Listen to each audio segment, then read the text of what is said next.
because I've known way too many people in Alberta have lost their shirts Yeah. because they were buying properties like crazy 2012, 13.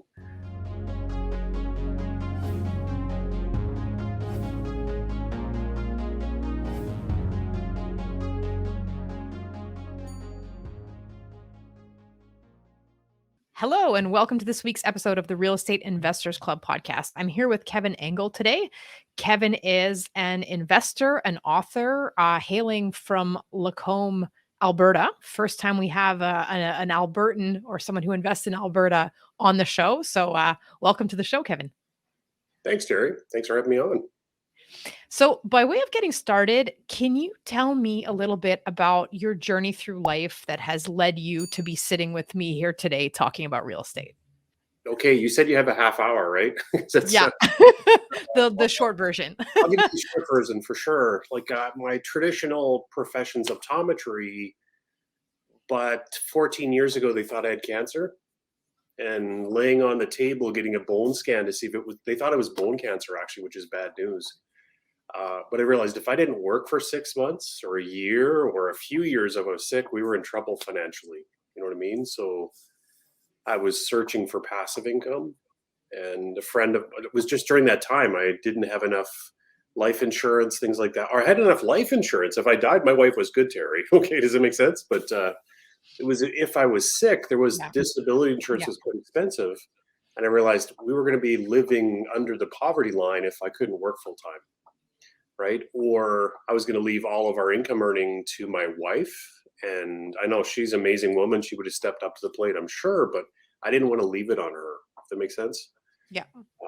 So I was searching for passive income. I didn't know anything about investing or other than putting money into mutual funds, which I found wasn't working well enough.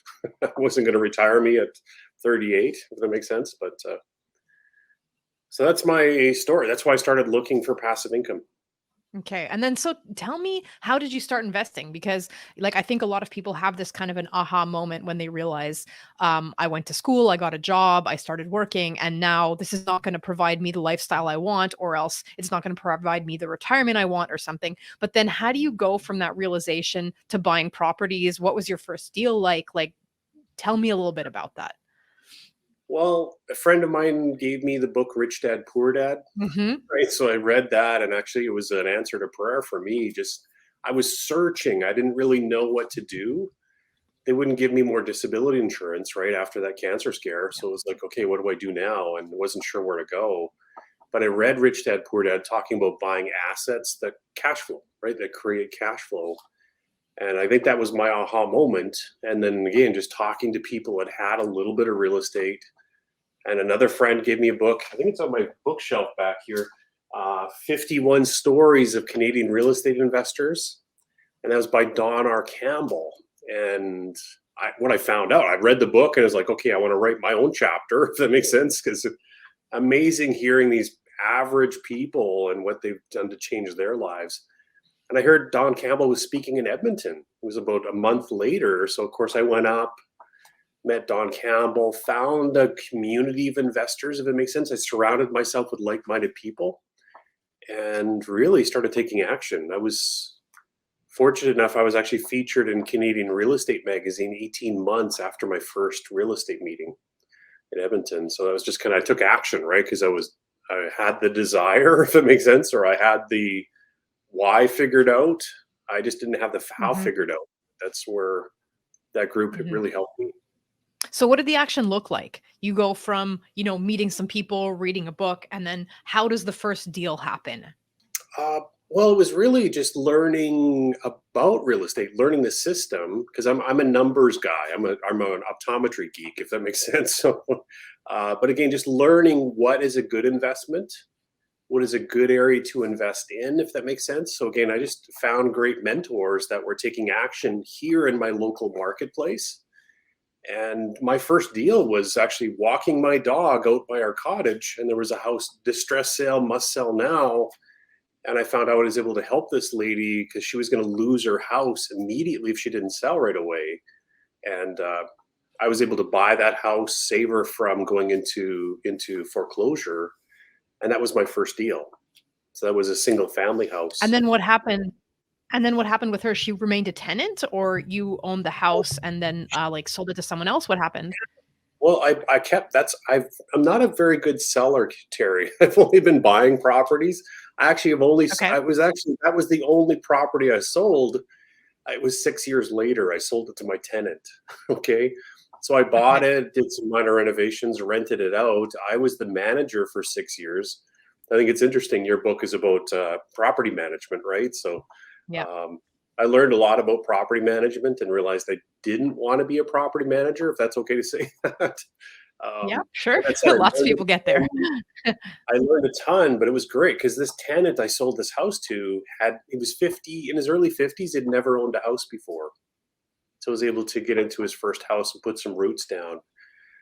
That's Mhm. in Central Alberta. It was kind of cool to come alongside someone and help somebody like that, if that makes sense. So Mhm. And so yeah, tell me about your local market. Like I'm, most of our audience is in Montreal.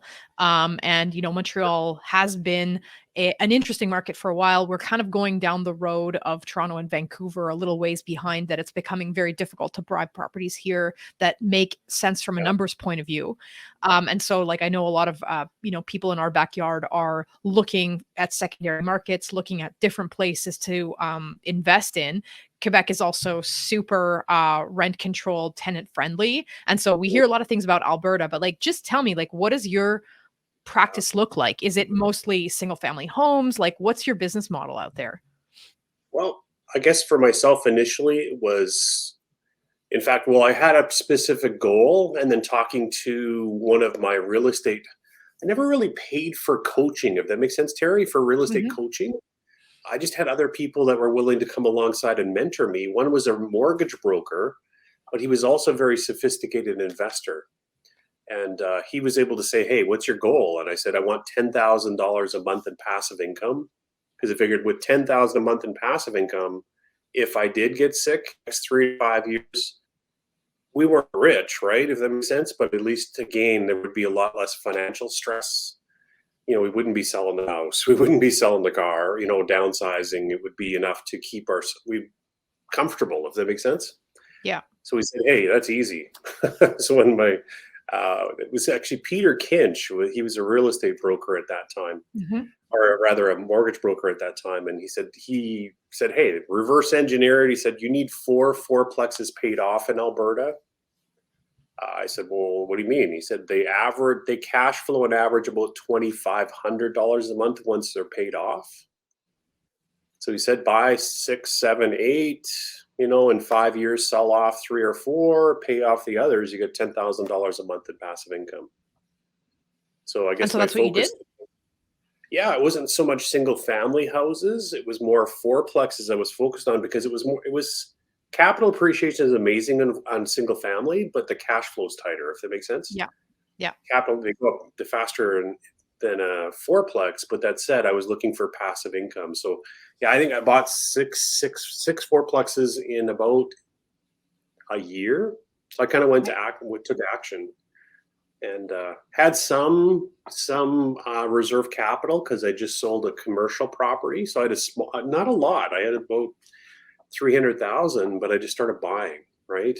And so that's how I got started. And then they were doing a feature about red deer. They wanted to know about our local market. So in fact, Don Campbell, one of my mentors, said, "Hey, you want to talk about red deer? Talk to Kevin because he's taking action in red deer." So that was an interview back in 2011. And so what does that look like? Like, let's say, back then and today. So those fourplexes that you were buying, like, can you just put some Mm. numbers on that? Like, what was the typical price tag on a property like that back when you started? What is it today? What does the income look like? Just tell me a little bit about it. Oh, for sure. Well, I look at it again. For me, my system with real estate, I'll tell you about some numbers, is I look at the yearly rent. And if the yearly rent is within 8 to 10% of the purchase price, so my yearly rent in that Mhm. fourplex. So I found one fourplex, for example, it was about $900 a corner for rent. So not huge rents, all two-bedroom fourplex with four two-bedroom suites. But the purchase price was 450. Okay, so it was well within that 8 to 10%. So again, I purchased some fourplexes. Actually, I purchased one in 2017 for 350,000, and they're one bedrooms. But at that time, it was very high demand for that, and they were getting 900 a corner for a $350,000 fourplex. So buying them, I did some renovations on that one. Actually, it appraised about 4 months. Actually, we refinanced it after 6 because we'd done some renovations for 460, and that was 6 months after we purchased it. But And there's how some did you there's some deals out there, right? If that makes sense. But Yeah. yeah, Well, so with a how did no, you handle the financing? Because I think a lot of what happens with those smaller properties is that at a certain point people get tapped out of their personal borrowing capacity and their investment capital. So how did you handle that? yeah, that's a good question. That's thanks to my awesome network because I would go to a real estate event and hey, I was either, again, I agree. I did get tapped out on capital, so I needed to learn how to Yeah. raise joint venture capital. Okay. But also, it was actually borrowing power. Yeah. So I went to a RAIN meeting. I said, I'm struggling getting, well, my local bank, I had a really good relationship with TD Bank, but TD Bank said, hey, we might give you a mortgage on your next property. They didn't guarantee it. Does it make Yeah. sense? It was like, Yeah. I don't want to get an amazing deal and I might be able to close, if that makes sense. But yeah, I was introduced to a local credit union here because again, the local credit union in Central Alberta, they looked at me and at that time I had 40 rental properties. I was kind of tapped out in borrowing power, but they say, hey, you're a professional at this. I see how you've created, and they looked at my portfolio and it was cash flowing fourplexes, some single family. So again, they say, yeah, we want to invest in you. And again, I was able to buy, man, we're up to 132 doors now, just continuing to grow. So they then started looking at you as a business as opposed to looking at you as just one person who's borrowing against your own income. True. Although because I have good borrowing power, because I'm a doctor, so I've got a strong income. Okay. Makes sense. But that said, yeah, usually after 5 properties, you're usually tapped out. Yeah. The Yeah. bank won't, you can't go to that bank anymore, or other banks said you got too many rentals already. So I had to be a little more creative. Hmm. But yeah, with And unlimited borrowing power, well, unlimited, it had to be a certain, the debt coverage yeah. ratios had to be strong, which is what I had. But again, if I kept my debt coverage ratios where I needed it to be, then I was able to continue to buy real estate. Okay. So, but also looking at creative ways to buy them too, Terry, right? Meaning we're buying them by way of agreement for sale, also buying properties by way of vendor take-back mortgages, Hmm. which allowed me to do more BRRRRs, like buying it, renovating it, refinancing it, and then I'm not a seller. I just keep buying them, but we just add them to the portfolio. I'd bring on a joint venture partner because again, we could buy it at 450, 350, refinance 6 months later at 5 or 460. We made $110,000 in 6 months. I was able to attract joint venture capital, if that makes sense. Hmm. So And just tell me, what does Red Deer look like today? Because you're telling me some examples that are, I guess, pre-COVID, and a lot of things have moved around. We now have new interest rates to deal with. We have certain markets that are taking a bit of a hit. What does your local market look like right now?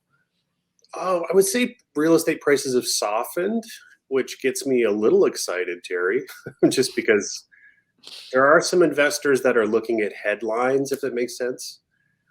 I'm looking more 3, 5 years down the road instead of looking at the headlines right now. And I still see there's still ability to buy for cash flow.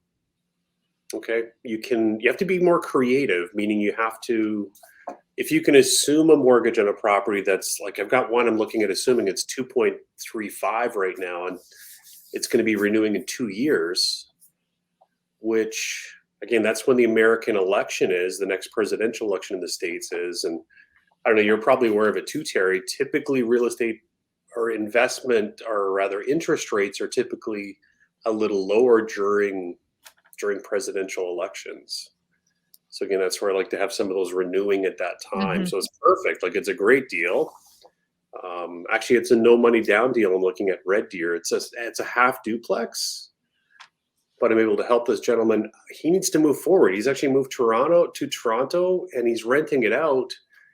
But he said he's freaking out because he said if my furnace goes, he doesn't have the money to replace the furnace. Does it make sense? Like Yeah. if something happens to the property, he's worried about it. If it makes sense, Yeah. and he needs Yeah. it off Yeah. the plate. Yeah. Not enough equity to sell it through a realtor and actually get any equity out. So Yeah. it's kind of like, for him, it just doesn't make sense to. He's nervous about keeping it, and he needs to sell, but he can't sell at a loss. Yeah. It's kind of one of those Yeah. ideal agreements for sale deals. So Okay. yeah, there's just multiple ways of acquiring properties. And what I mean, what's the like the sort of the industry out there? Like, I'm really not familiar with Alberta at all, but like when one's looking at investing in secondary markets, you want to understand what are the fundamentals of that particular thing. What's the economy based on? What's your migration look like? So what does that look like? I would say in Alberta, I think people are looking here now, right, as far as investments go, because we still have incomes above the national average. That makes sense. So I like that. Economically, Alberta typically stronger, or people have more buying power. That makes sense. Affording more rent. But again, I would say with Terry, with our Alberta economy, it is somewhat linked to the oil economy. Yeah. So we are a little more cyclical, if that makes sense. There's been ups and downs. Like in 2013, Terry, I felt like a rock star. I'm kidding, but I'm not really, because I had 40 properties. I had like less than 1% vacancy. If it did go vacant, you just kind of slap some paint on the floor, walls, and vacuum the floor, and it was rented again. If it makes sense, it was so high rental demand. But then in 2017, there was that drop in the economy as oil went down. And I didn't feel like an idiot. That's what Don Campbell used to say. Don R. Campbell would say that sometimes you're going to feel like a genius in real estate. Sometimes you're going to feel like an idiot. He was just being honest with people, right? And it was a challenging time, right? Because rents were down, but I did buy very strategically because I wanted to make sure in a down market. Yeah. I took a haircut. Makes sense. I wasn't making the rents I was, but I was still cash flowing. Does that make sense? Yeah. And because I've known way too many people in Alberta have lost their shirts. Yeah. Because they were buying properties like crazy 2012, 13.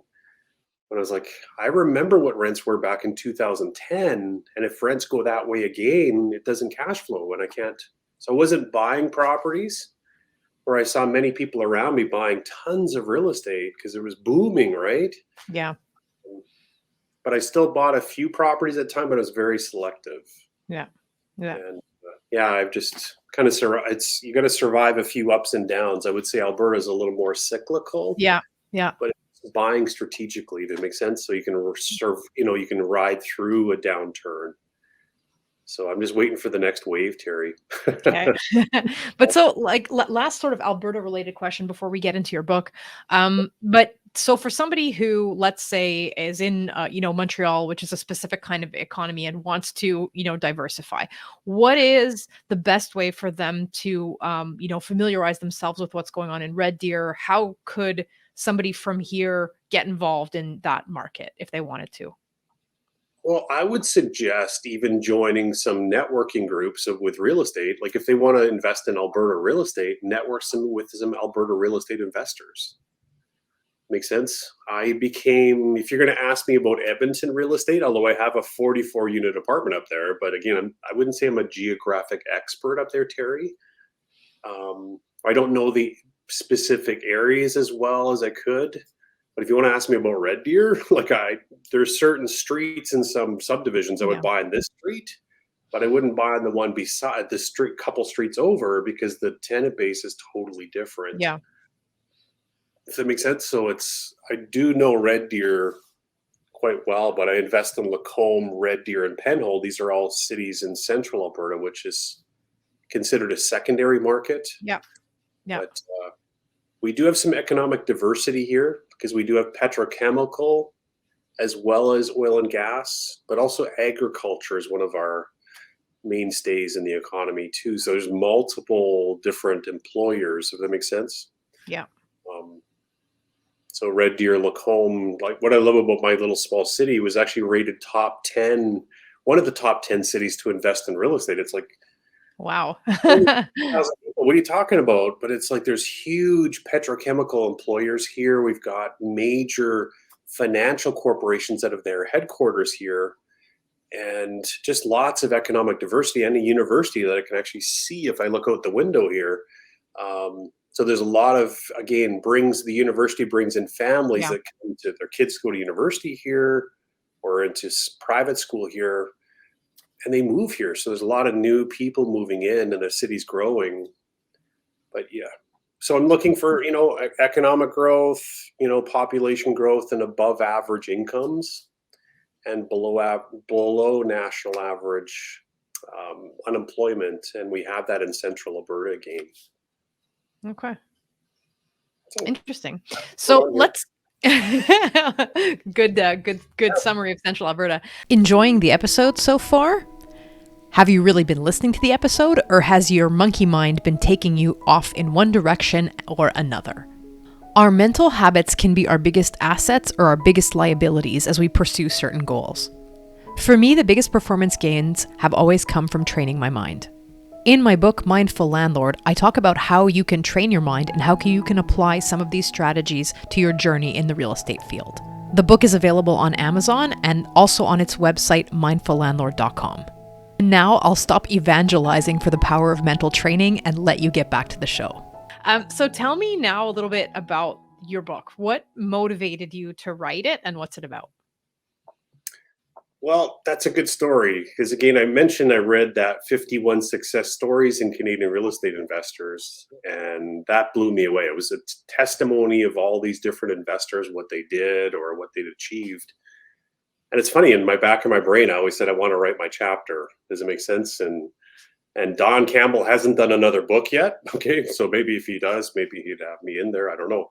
But that said, but it was just one that for me, that was such a key book. So I met Brian Tracy. He's actually the author of the book. I'm one of the co-authors. Yeah. I've actually read a lot of Brian Tracy books because it was, in real estate, you're not really a sales guy, but can we agree, Terry, you kind of are? Yeah. Does it make sense? Like, if you're raising... I think in life, you're always doing sales, right? Like there's no, my 6-year-old is in sales. You know what I mean? Like anytime you want to get anyone to be on board with anything you do, it's a sales job, right? So I just found to be more effective in real estate, I need to be able to sell myself, or people are investing in me. And it just, for me, it was just a lot of his books were very key. So when he had heard my story about that cancer scare, and he was actually writing a book in 2020 about overcoming adversity. And he said, "I heard your story, Kevin. I'd love you to share your story in my book." I said, "Well, you're the author guy. I'm not really an author." He said, "Can you share your testimony, your story?" I said, "Of course I can do that." Right. So that's what he asked me to do in that book.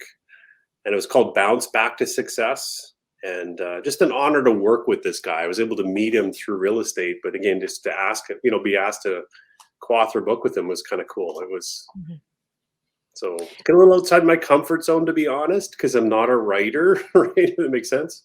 But it was one that it was always I'd always kind of wanted to do that. And so that's what we did. We launched it in December 2020. We hit the bestsellers list on Amazon there, and it was an interesting journey during COVID when I had a little more free time to explore being able to write a book, because my clinic was closed, Terry, for 2 months. So actually, it was almost 3 months we were closed, right? So it's my passive income streams that were able to sustain us and allow us the lifestyle we did when we actually weren't working actively. But so the book, it's like a collection of stories, or is there like a kind of a thrust behind it? Like what is the idea that you guys are trying to communicate? Well, it's really, we all go through times of challenge, right? Well, at least in my life, I've had a few curveballs thrown at me, and usually during those defining moments is when you can make a change. And for me, he was asking, okay, how did you, what allowed you the success you've had? So again, just some people use that as an excuse. Like, I mean, I can't, oh, man, I can't work because I'm sick or whatever. Whereas other people, it's kind of fuel for the fire, if that makes sense.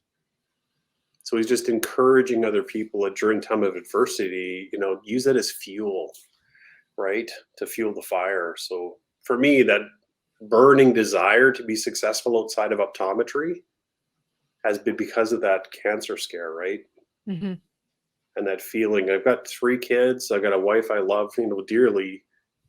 But again, if I can't work, I want to make sure they're taken care of, right? So the fear of not being able to feed them or take care of them.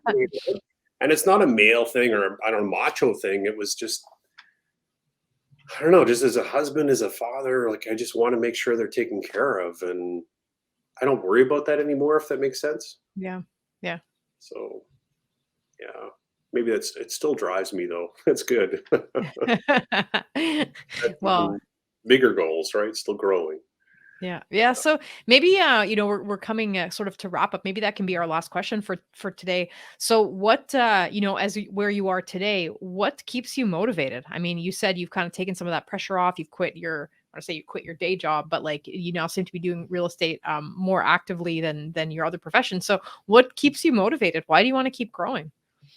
Well, I'm surrounded by like-minded people, but again, some of the people I network with or work with, they're making, they're making 100, 200,000 a month, right? And for most people, that's their yearly income in Yeah. 1 month. Does it make sense? And what I have found when passive income goes to 10,000 a month, to be honest, Terry, I didn't feel there was a much change in my lifestyle. Okay, does it make sense? Yeah. Yeah. Yeah. Yeah. Yeah, to 20, 30, as it grows, there's, man, I don't know. For me, it's been allowed me to work less. Like I still love my profession. I still practice optometry part-time, but some weeks is a day, sometimes 2 or 3 days during the week. So it just kind of working part-time. So I still love it, but it's the ability to travel more. And actually my father actually has cancer right now. And the cool thing is, I feel like if he needed me, I could drop everything and go for 6 months. Does that make Yeah. sense? And again, Yeah. even a number of years back where I couldn't do that, right? I was Yeah. still, you have a large investment in a practice. I didn't have that flexibility to take 6 months off or go or, does it make sense? So again, I just Yeah. feel more free now. And after selling it, we were traveling from Jasper to Banff, driving down this beautiful highway um, past one of the big glaciers there, and the top was down on the car. It was amazing, but it was just my wife said, "Kevin, I feel free," Yeah. and I think I almost cried just because it was an emotional moment because that's what we've been working so hard together to achieve, and I feel that way, but I'm still driven. Does it make sense? Like I'm Yeah. grateful Yeah. for what we have. But I love spending guys with it that motivate me because Yeah. I don't know if it's the cars, it's not the cars or the lifestyle, but it's just, they don't worry about money at all. Does it make sense? Like it's just not they don't look at the price tag if they're looking to acquire something. If they want to go and experience, they just go, right? So that inspires me, I guess, Terry, if that makes sense. So Hmm. yeah. Sure. Yeah. So I think we're kind of coming up on the 30-minute mark. Do you want to tell our audience how they can reach out to you? What's the best way for people to connect with you if they want to? Oh, they can text me, they can, my website is familyrealestate.ca. My contact information is there. But really, again, if you want to talk about Alberta, like I'm excited about it. But it's interesting, Terry. I'm actually now, I can see why people from Quebec, right, are looking to different provinces. Because it's interesting, Terry. I do love, and I'm still continuing to invest in Alberta, but I'm actually now I see some wisdom in having properties in multiple Yeah. provinces Yeah. because if Alberta's down, other parts of my real estate are up. Does it make sense? Or other Yeah. parts of my Yeah. business are up. So my focus actually in the last 5 years has been to continue to diversify my income, Yeah. um, animate my portfolio, make it more profitable, which has been a really cool experience over the last few years. but also again bringing in other streams of revenue like private lending, just because that's making money in real estate with no tenants and no toilets. It's fantastic. That's living the dream. They pay the rent every month. Well, most of them pay the rent every month, but yeah, that's purely passive income, which is what I love too, right? So sometimes I'm the passive investor in a real estate deal. Often I'm the active investor. But if they want to reach out and they want to talk, even just, I don't know, reach out, connect, and talk about Alberta, I'm happy to connect them with people in Edmonton if they want, or Calgary if they want to invest in different areas. But as I said, I'm very fortunate because I had people who are willing to come alongside me and help me grow my Alberta portfolio, if that makes sense. By people, not because I paid them, but because they had kind of money out of the way and they're willing to mentor me, or I had to do the work, right? They wouldn't do it for me. But man, when you got somebody running alongside you and mentoring or encouraging you, that's powerful. And if I can help others in that way, hey, that fuels my fire, if that makes sense. And that's part of the reason I wrote that book, is hopefully that fuels somebody else's fire and gets them fired up and writing their own chapter, I guess, Terry. Yeah, paying it forward. Well, yeah, that's some of the guys I really expect, like even Don Campbell. He's a very wealthy guy, but yet his passion was mentorship, helping other investors achieve their dreams.